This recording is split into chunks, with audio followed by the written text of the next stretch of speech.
I believe the future for individuals with Down syndrome is bright because people are finally seeing our potential. Have you ever considered what it takes to hire someone with Down syndrome? Our guest today is Matthew Schwab, a man who is breaking down barriers and proving that individuals with Down syndrome can excel in the workplace. We'll be talking about Matthew's work journey and sharing how parents can help their children be better prepared when they're ready to begin working. Be sure to stay with us until the end to see the video of Matthew's proposal that went viral on social media. Welcome to the Water Prairie Chronicles, a podcast for special needs parents. I'm your host, Tonya Wallum, and I'm glad you're here. Today we're talking with Matthew Schwab. You met Matthew and his mom, Michelle, last season when they took us on a tour of the new Gigi's Playhouse, Raleigh. And he also took the time to explain some of the basics of understanding what Down syndrome is, the medical background, the educational background, some of the needs that they may have, and even some of the social things that he's doing. Matthew, welcome back to Water Prairie. Thank you very much. So I always say this. I'm always excited about my interviews because I try to bring exciting things to you. But I've been looking forward to this one because a lot has happened in your life since I saw you last. And I follow you on social media. We'll leave a comment every now and then. But I'd like for you, if you don't mind, to share what happened last fall that was like a milestone in your life. Oh, yes.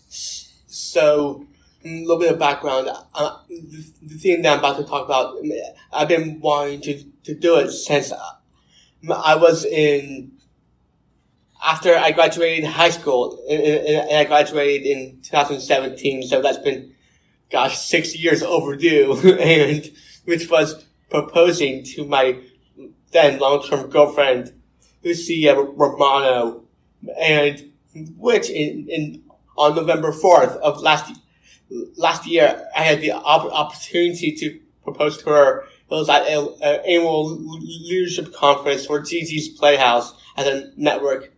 And luckily they had photographers and media people there to cover the whole event. And she did not know what was going to happen. But I knelt down on one knee and proposed to her. I believe it took a year for the whole process, including asking her parents for the blessing. In fact, funny thing was that usually when people ask for the blessing to propose or get married, they ask their parents first for the blessings. But for me, I was very audacious. I actually went to her parents first to ask for the blessing, and oh God, they were confounded. They did not know. They knew it was going to happen, but they didn't know how soon it was going to happen. Like, literally, Maria, Lucia's mom, literally fell out of her seat. And then, a little while later, Maria called my mom, Michelle Schwab, and they said, hey, did you hear what happened? And it's like, mom's like, what happened? And then Maria Mom said, well, your son just freaking asked the blessing to propose to my daughter. And mom's like, I was in his car with her, and mom's like, she just turned to me and was like, yeah, what now? So you didn't tell her when you got home? I did not even tell my parents. No. The only thing I told them was that I'm going to propose to her. So right. I got their endorsement, but I didn't ask my parents the blessing. Right. Right. So did her parents say yes right away? I mean, they were a little hesitant at first because they didn't know how I envisioned it. And when I explained to them that their daughter Lucia and I have been boyfriend and girlfriend for eight years, and I wanted each step of our relationship for us to get used to each step of our relationship. Right. I said, and said, I would like to do a long engagement, but not as long as our boyfriend and girlfriend phase, which was 8 years, because I would like to get married before I'm 30, because I don't want to waste 30 years of my life with no wife. Right. And so, when I told them that concept, they were more willing. Well, and you've included both sets of parents to be part of this stage of it now. True. You just didn't tell them ahead of time you were going to be asking for permission. Yes, and that's why being with them is very important to me, because they're introducing me to the Argentinian culture. I'm already used to the Spanish culture, but only the Cuban side of it. But they're introducing me to the Argentinian part.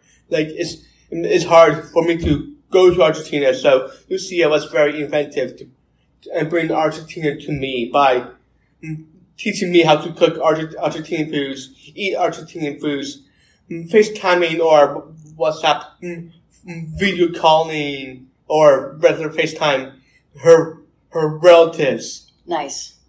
You said you wanted to have a long engagement, but not until you're 30. Yeah. So have you thought about when you might want to get married, or are you that far yet to talk about? Yes, maybe spring of 2026. Okay. But so nothing definitive yet. Yeah, so 2 years from now is a reasonable time, because there's a lot to put into a wedding. And, true, yeah. And enjoy all the stages. Young. Well, you are young, and enjoy all the phases of it all. True, yeah. You have lots of times to dream. So another thing I wanted to ask you about, I saw another interview that you were in where you and Lucia both disclosed that her favorite band was Big Time Rush. Is that correct? Yes. And I saw this whole blast trying to get Big Time Rush to play at your reception. Have you heard anything yet? Well, nothing definitive. No? All right. Yes. So listeners, keep on pushing. We'll see if we can get everything in front of them, because I'd love for you to have that work out for her. I know it'd be a nice surprise for her, and you'd enjoy it too. She's been to two concerts, both of them in North Carolina, one in Raleigh and one in Charlotte, but I only been to one, the one in Raleigh, and that was our first concert as a couple back when she was my girlfriend. Oh, so lots of milestones for that then. Her favorite and your first concert. Yep, and it's slowly becoming my favorite. Yeah, I was going to say you're going to have to at this point, because I'm sure you're going to be hearing it a lot if you're not already.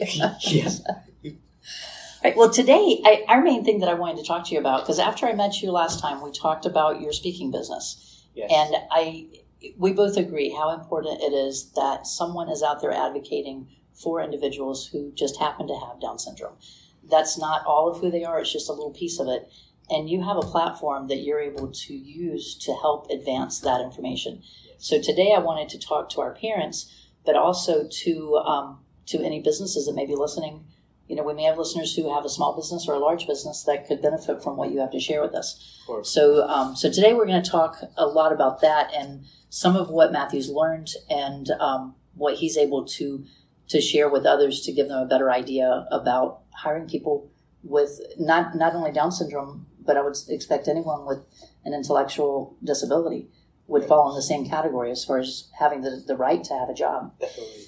So the first thing I want to ask you is, why do you think it's important for companies to include individuals with Down syndrome in the workforce? The main thing is that people with disabilities are just like everyone else. We live in society, and we deserve every chance like everyone has, and we're just who we are.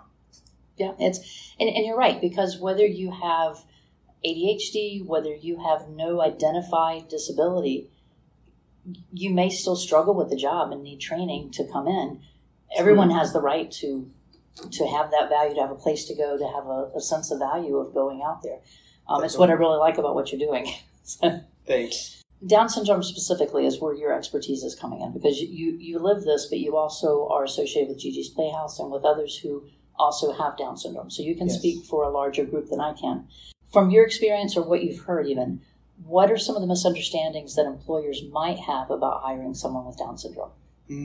So that we can't do the job. In reality, we can do the job. It's just that employers don't see our potential, and we deserve a chance like everyone else. Like, we have our own strengths and weaknesses. It's just that it's just like everyone else. We have to find the right job for our success, because in reality, like everyone else, we can't do every job. Right. There are jobs that I either don't want to do because it's not of interest to me, or physically I can't do them. True. It's harder for those that have physical disabilities, because for someone with physical disabilities, they can't work in food service. Right. But it's easier to hire someone with intellectual disabilities in food service. So do you find that someone who's coming in with Down syndrome, and the other thing too, parents, I want you to think about, as in any disability that we've talked about, there's a wide spectrum of abilities with any group of people that you're going to put together. So Matthew and I are talking, but there may be someone else who has Down syndrome as well, who may have other restrictions on what they can do because their skill set is different. So what he and I are going to be comparing here is from his experience. But keep in mind, no two children are ever going to be the same. So this is just to give you a broad view of what you can expect and encourage your child to become. We just don't want you to ever tell them they can't do something. We want you to be encouraging them and helping them find those paths to be able to find a job as they grow into adulthood. With that in mind, how can employers or how can we help employers change that view of hiring someone with Down syndrome? The main thing, which is educate. Either we educate the employers or the employers educate themselves. And if they don't want to educate, they can always take a risk in just hiring us right off the bat. Yeah, and you've had several different types of jobs. Yes. I know some, but not all of them. So tell us, when did you first start working, and what was that first job that you had? Well, there are two starting points for working. The first starting point for me was when I was in 6th grade in middle school, and that's when I started volunteering. I served at my middle school's volleyball team and a high school's volleyball team, and I also did work at the YMCA, in the SPCA, and for a long while at the Museum of Natural Sciences in downtown Raleigh. But my other starting period was when I first started with my paid work, which was when I was 16 years old. And I worked at Chick-fil-A. And that was fun. And after Chick-fil-A, I was hired as a legislative intern and legislative coordinator for a representative in the North Carolina General Assembly. I also, in the government, I worked at the North Carolina GOP and also served on that same representative's re-election campaign terms. 2 terms of that as deputy campaign chair, and that was a blast. I volunteered at 321 Coffee pre-payroll period, which was at the very start in 2017, and then when they instituted payroll for 321 Coffee in 2019, then I started being paid for that, and I worked there for the first 6 years of 321 Coffee's existence. I worked in a law office briefly, I think for a few months. And now I work at a local company called Ruckus Pizza, Pasta and Spirits. And you guys should try it out. I work at the Cary location. And I'm a public speaker. My business is Matthew Schwab Speaks. So at Ruckus, what do you do at Ruckus? I'm a host. Okay. So when they come in, you're greeting and seating them? Or Greeting, seating. It's not just those 2 things. It's greeting, sitting, bussing tables, even pre-bussing, and we, like the servers, we do take orders, but not I was going to ask if you also took orders if they're busy. Not for dining, but for the host, we only do put in orders for third party like Grubhub, Uber Eats, DoorDash, and also pick up and / to go orders and phone call orders. So you're juggling a lot then. So you're manning the phone calls. Are you answering the phones too? Yes. So you've got the phone. You've got the people coming in. Are you giving them the food too when they come? No, that's the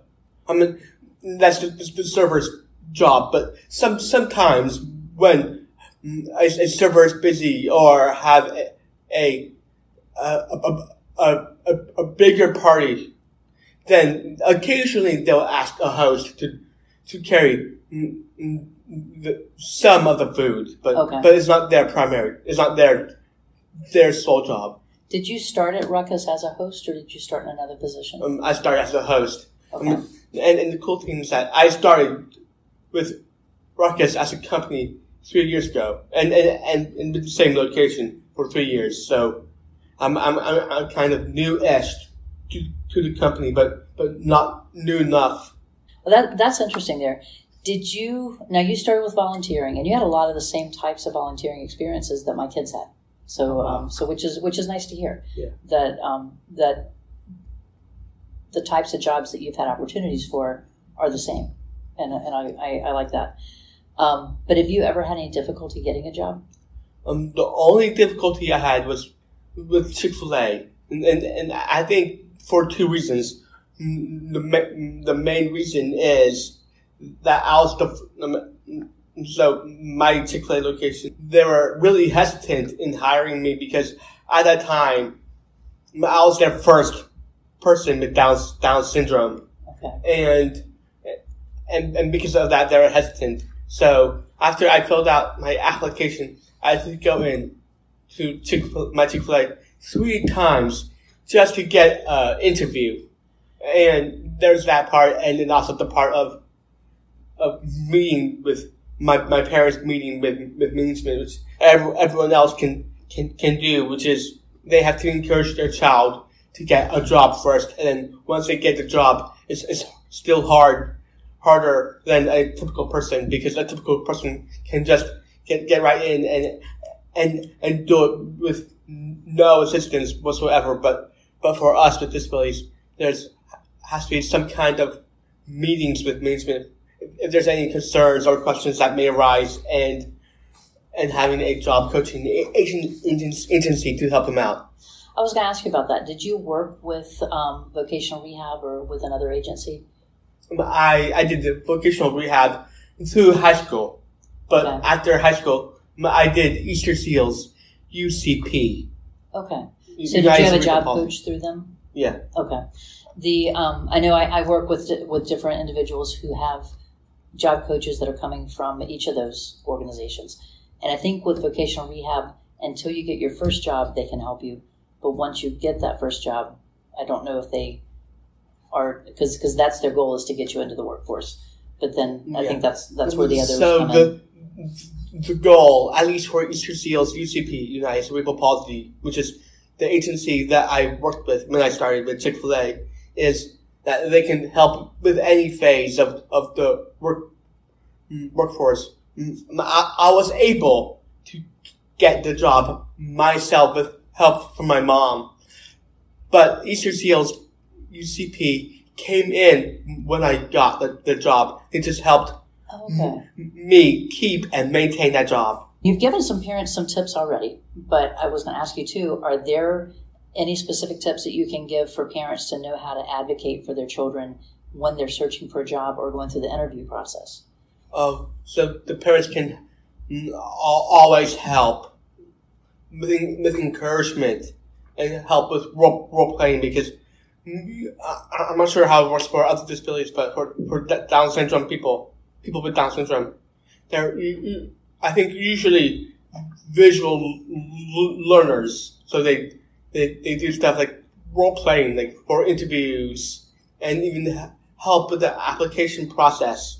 Yeah, I was going to say, and both my kids are in college right now. All of you know that, but we do the same thing at home. It's, we talk through what types of questions might be asked. If I go in for a job interview, I want to practice it first. I don't want to just go in and not even think about it. So it's common sense, but parents don't always, I think about that they don't have to just say, well, it's too hard for my child. They can't do this.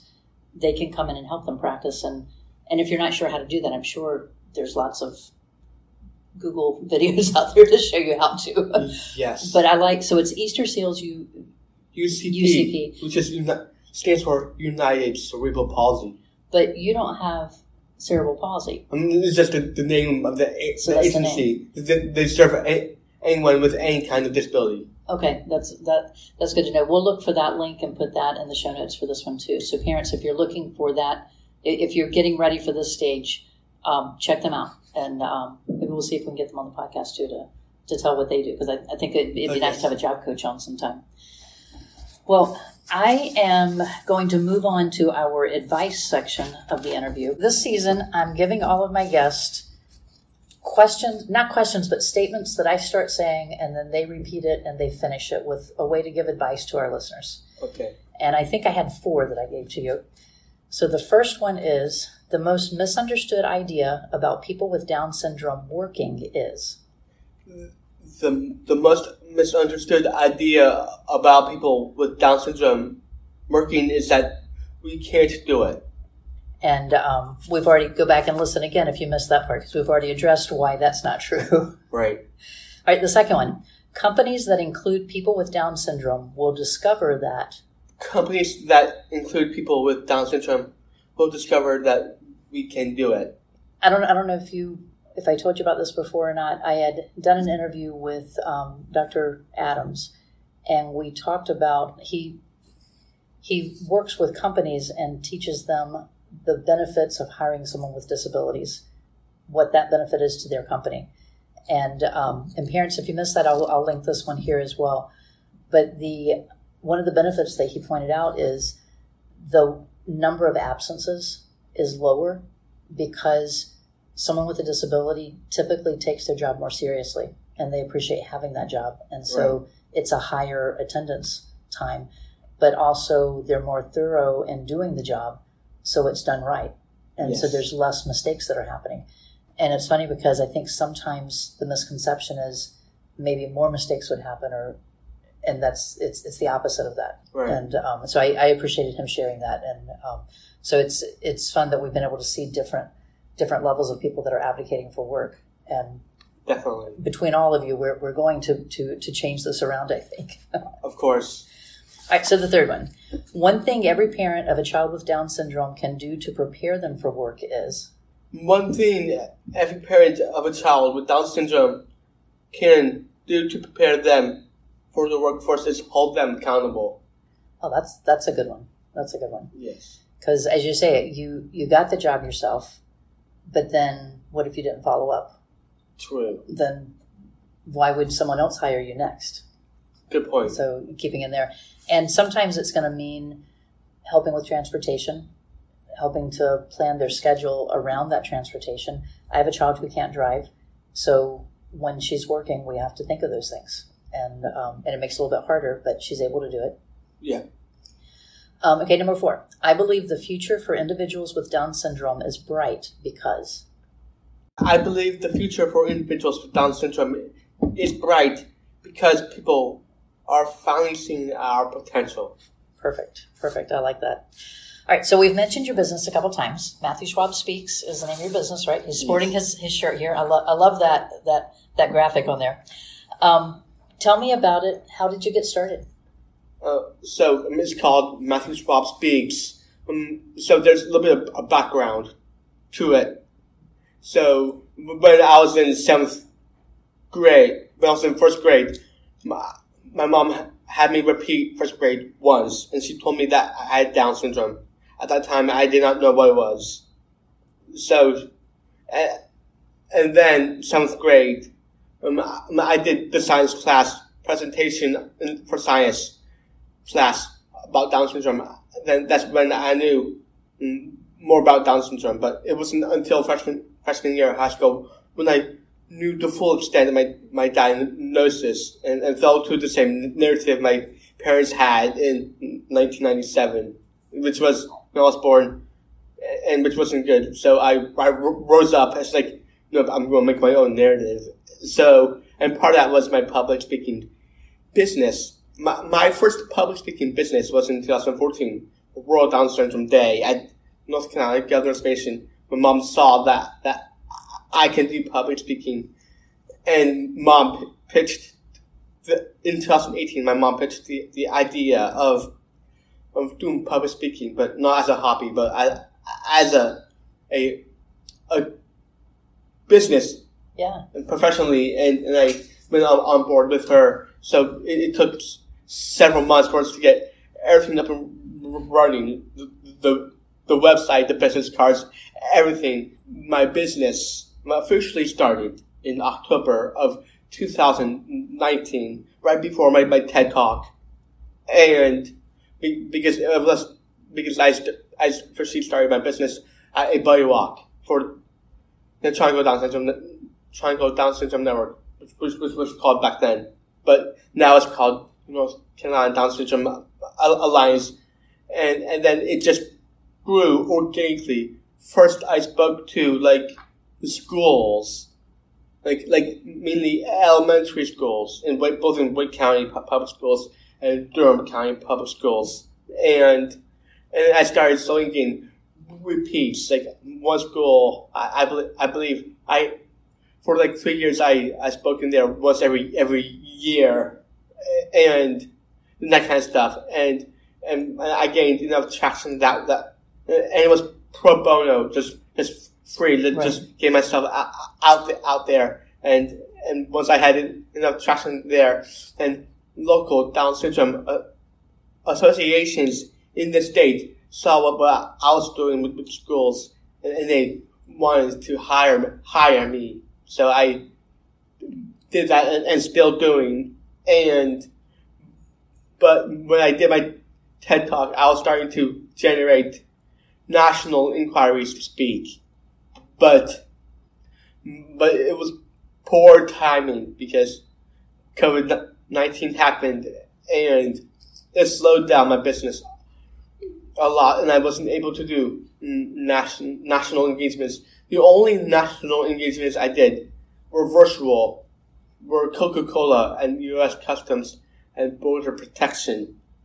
And I started getting national inquiries to speak more, about, I think, 2 years ago. Yeah, so about the time I met you, it was starting to pick up a little bit. Yeah. It seemed like at that point. So, yes. So since then, I've seen you spoke at the National Down Syndrome. Did you speak there?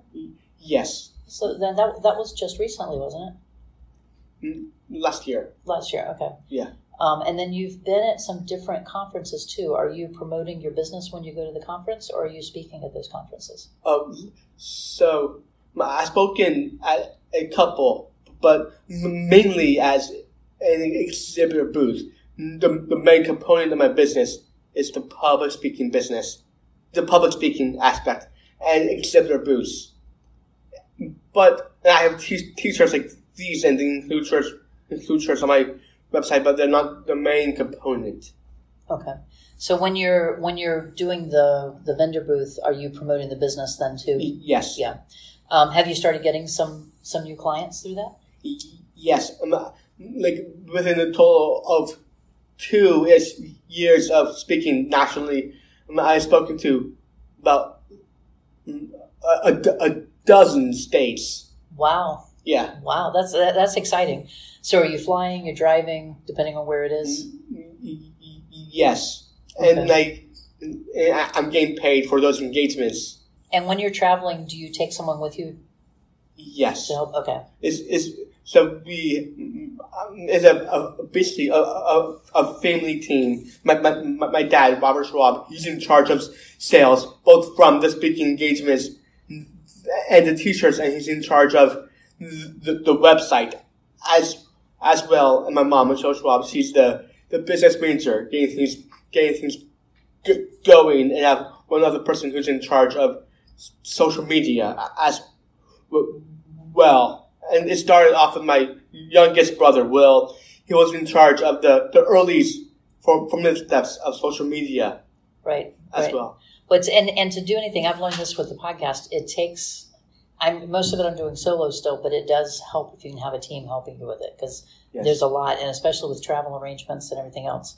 Yes. So when I fly nationally, it is usually either my mom, Michelle Schwab, the business manager, or my father, Robert Schwab. Yeah. Yeah.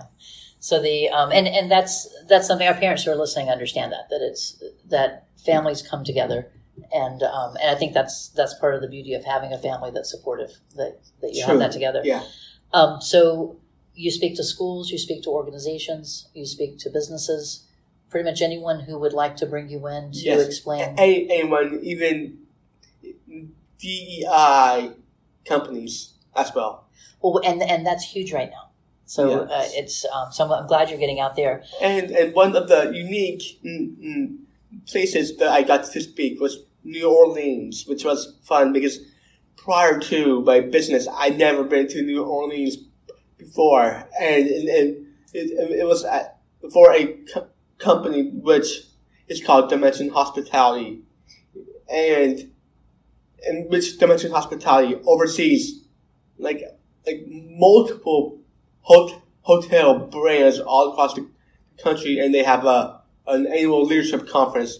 The one I went to had, I think, over 250 general managers from different brands of hotels, and they oversee stuff like Marriott, Hampton, the Sheraton, and other brands as well. And I spoke there, and it was a blast speaking there, but it was also a blast exploring a new state. Yeah, especially in New Orleans too. Yeah. All right. So, if anyone listening wants to book you as a speaker, what is your website? That's probably the best place to get in touch with you. So, if you want to book me for speaking engagements or any exhibitor booth, please go to my website, Matthew Schwab Speaks, and there's a part on the website where you can contact, where you can put your name, email, and the first bit of details in there, and then and just submit that, and I will go in, and one of us on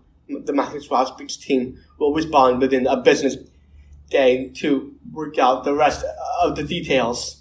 So it's MatthewSchwabSpeaks.com? Yes. Okay, we'll put the link in the show notes for that too. Where can they find you on social media? So I'm on Facebook.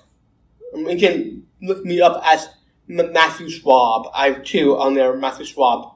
My business page, Matthew Schwab Speaks, on Instagram. On Facebook and also on Instagram, Matthew Schwab Speaks. No caps, no spacing, and LinkedIn, Matthew Schwab Speaks, and also YouTube as Matthew Schwab Speaks. Right, because I know you have YouTube, and we'll link.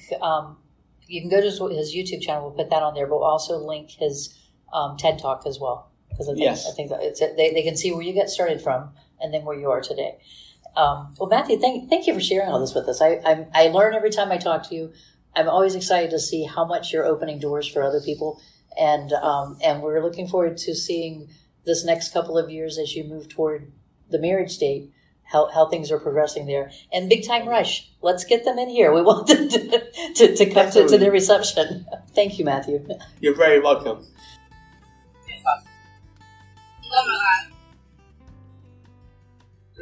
You're beautiful, kind, friendly. You always make me laugh. You always make me a better self. And I'm not just saying that. I want to continue this journey, even though it may take us longer to achieve our dreams. But you see it for your time. You give me the great honor of marrying me. Oh my! He's a yes, baby. He's still here again.